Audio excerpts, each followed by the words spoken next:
Olá, seja bem-vindo a mais uma revisão da lição dos jovens. Hoje é quarta-feira, dia 10 de setembro. E quarta, como a gente sabe, é dia de hipertexto, aqui na dinâmica da lição. Para quem talvez não lembre, o hipertexto é aquele momento que a gente pega um tema central e, vai conectando ideias, olhando textos diferentes para aprofundar mesmo, né? E o nosso tema hoje, olha, é muito rico. O santuário lá do Antigo Testamento e o significado profundo que ele tem. A gente vai usar as perguntas da lição e os textos bíblicos para essa exploração. Exatamente. E é bom a gente começar lembrando que o santuário não era só uma tenda bonita, né? Era o jeito de Deus mostrar sua presença ali, no meio do povo. Um lugar cheio de símbolos que, na verdade, apontavam para coisas maiores. Para Jesus, principalmente. Certo. Então, bora mergulhar nisso. A nossa missão hoje é investigar essas perguntas da lição, dar uma olhada nos textos e sair daqui com uma visão talvez mais clara sobre essa presença de Deus, o que é santuário e como o hipertexto ajuda a ligar os pontos. Vamos lá. A primeira questão já começa forte, baseada em Êxodo 25, verso 2. Pergunta assim: por que Deus desejava apenas ofertas voluntárias para o santuário e não algo imposto? E conecta com a salvação. Isso mexe com a base da nossa relação com Ele, né? Mexe mesmo. É fascinante pensar nisso. Nesse princípio da voluntariedade. Deus não queria construir nada com base na obrigação, sabe? O texto fala de um coração movido, um coração disposto, grato. E isso, olha só, reflete totalmente a natureza da salvação. Deus oferece a graça, de graça, né? O perdão, a vida. Mas a gente precisa aceitar. Ninguém é forçado. A fé, a gratidão são respostas de amor. Não é uma tarefa por medo. A oferta para o santuário era tipo assim, um jeito concreto de viver isso. Deus abençoa e a gente responde de coração. Entendi. Quer dizer, a oferta não era um pagamento, mas uma resposta. Uma gratidão por um Deus que já tinha se mostrado, já tinha libertado o povo. Isso muda o jeito de ver o dar, né? Vira relacionamento. Exatamente. É reconhecer e participar com Deus no que Ele está fazendo. Não tem barganha, tem alegria em participar. E falando em participar, em fazer a obra, a lição leva a gente para Êxodo 31, versos 2 a 5. Deus escolhe Bezalel e Oholiabe e, olha que interessante, os enche do seu espírito para construir. A pergunta é: qual a necessidade do Espírito de Deus para um trabalho de construção? Parece algo tão técnico, manual.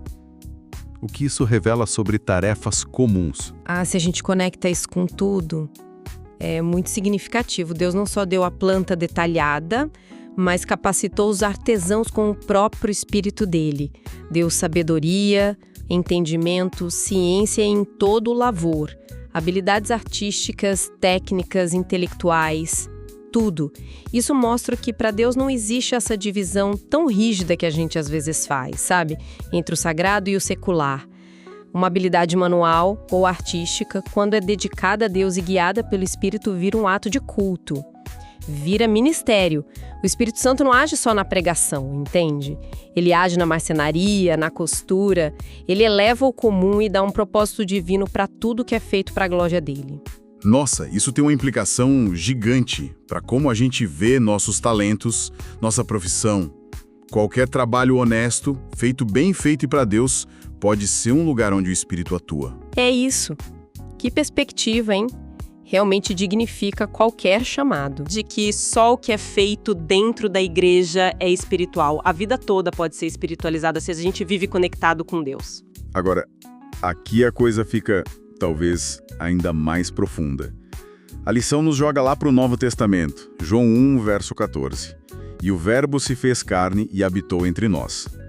E a palavra grega para habitou, skanosen, parece que remete a armar a tenda, a tabernacular. A pergunta é direta: Como Jesus cumpriu o propósito do santuário? Esse é o ponto-chave, né? Que ilumina todo o sistema do santuário do Antigo Testamento. Jesus é o cumprimento final de tudo aquilo. Ele foi a presença de Deus visível, acessível, morando aqui com a gente. O verdadeiro Emanuel, Deus conosco.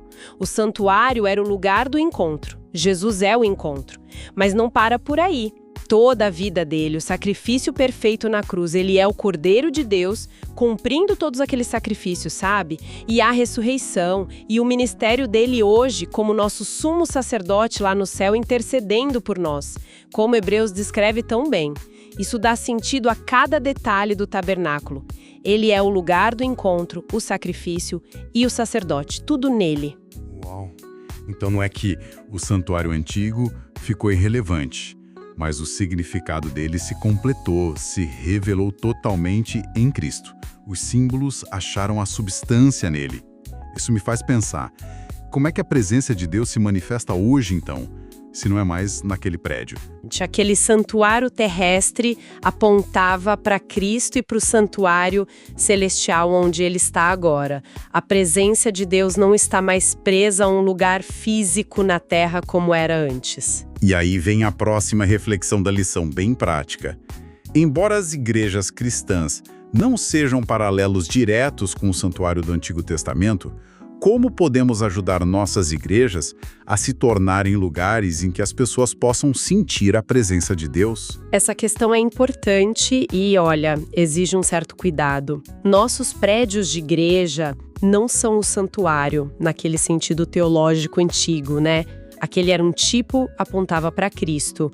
Mas a igreja, com I maiúsculo, a eclésia, a comunidade dos que foram chamados, né? Essa sim é o templo do Espírito Santo.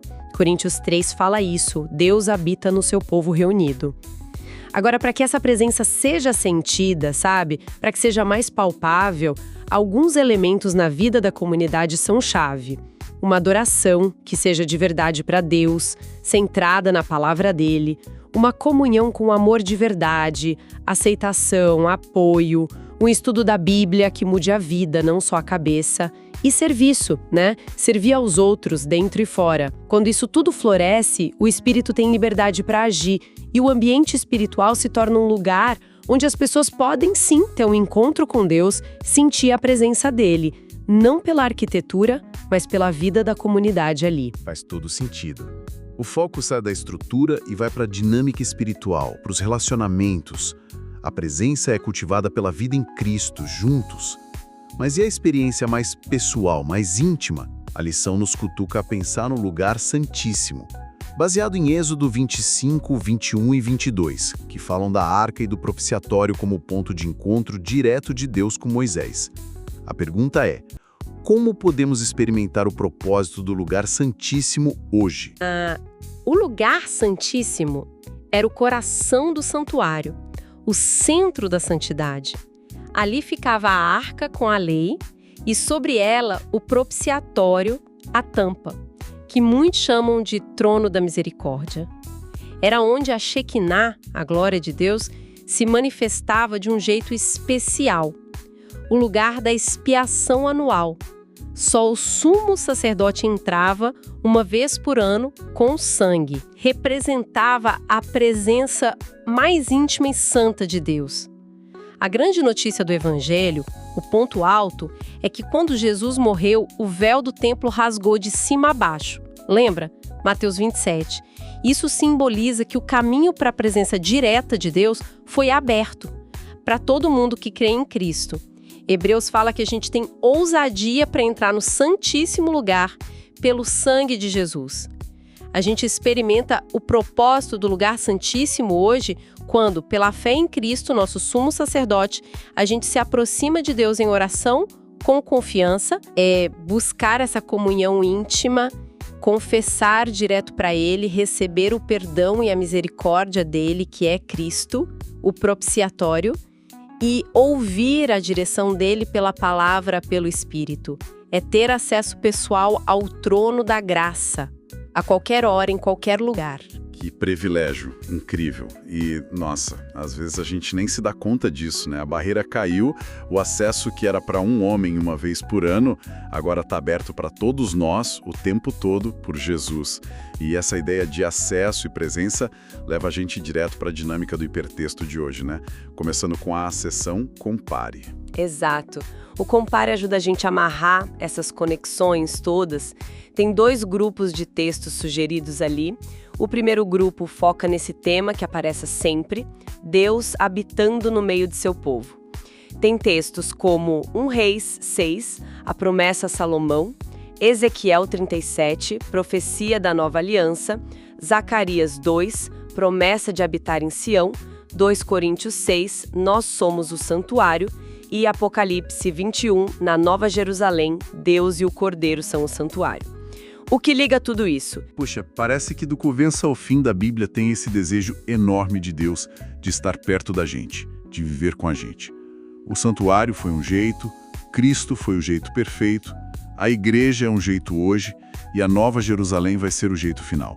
É um fio condutor muito forte mesmo. Perfeito. É o coração do plano de Deus.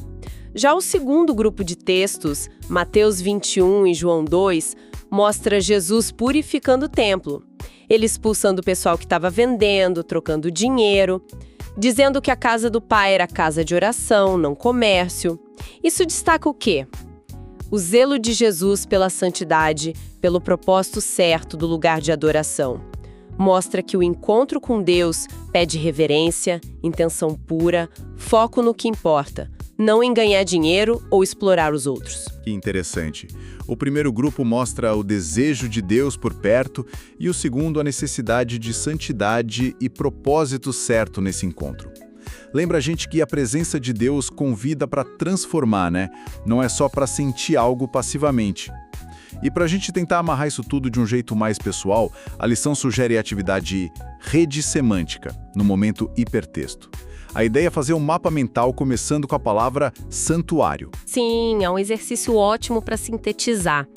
O fascinante é ver como uma palavra só pode abrir um leque de significados conectados depois de uma conversa como essa. A gente falou da voluntariedade das ofertas, da capacitação do Espírito, de Jesus como cumprimento, da igreja como comunidade onde Deus habita, do acesso direto ao Santíssimo pela fé, do desejo de Deus por comunhão, da necessidade de santidade. A palavra santuário agora carrega tudo isso, né? A rede semântica é um convite para cada um desenhar essas conexões. Que ideias, que textos, que sentimentos a palavra santuário traz para você agora? O que se conecta com ela na sua cabeça? Eu estava pensando aqui, sabe? Por exemplo, a conexão entre a voluntariedade lá de Êxodo 25 e o acesso com ousadia de Hebreus 10. Mostra um Deus que sempre quis uma relação de amor e liberdade, não de medo, desde a tenda até o convite para entrar na presença dele hoje. Essa conexão ficou bem forte para mim agora. Que ótimo! Esse é exatamente o objetivo do exercício, fazer essas conexões pessoais. Então, no fim das contas, o que tudo isso significa?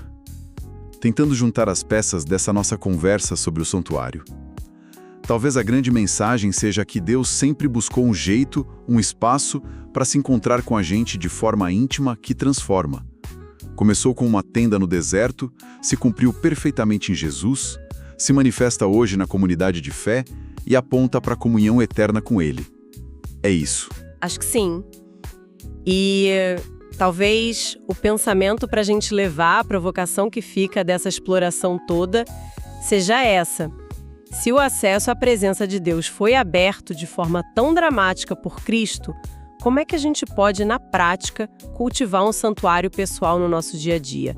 Não um lugar físico, né? Mas um espaço intencional, de tempo, de atitude, de coração aberto mesmo, onde a gente se encontra com Ele, ouve a voz dele e realinha a vida com o propósito dele. A porta está aberta, né? A questão é, a gente está entrando e ficando nesse lugar de comunhão todo dia. Uma reflexão profunda e muito prática para a gente levar. Bom, por hoje é isso. Até amanhã no próximo estudo. Até mais!